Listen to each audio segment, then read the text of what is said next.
kung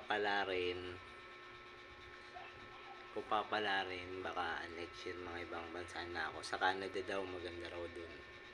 Okay daw mga chicks dun. Biglang nangahalik, biglang nangiyakap. Tsaka hindi lang din yun yung purpose ko. Siyempre yung dun daw kasi galing si Don't Panic is Organic. Yun. Kasi yun nga, sana makakuha ko ngayon live passport kung pag nakapasok na ako dun sa JNT. Mga siguro yun, mga May. Punta na tayong Canada. Mag-aasikaso lang tayong passport this year. Sana makakuha tayo. Magkano ba passport ngayon? Tsaka anong mga requirements? Para sa akin na bukas na anak ko yun. Magta-try ako ron. Baka sakali 3 taon tapos balik Pilipinas na.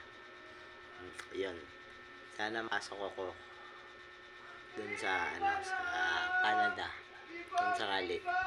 Okay daw mga Canadian din, mababait, tsaka mga Pilipino. All watch, comment, subscribe, bell, all alam na, arat na, Sure Win Vlogs, man.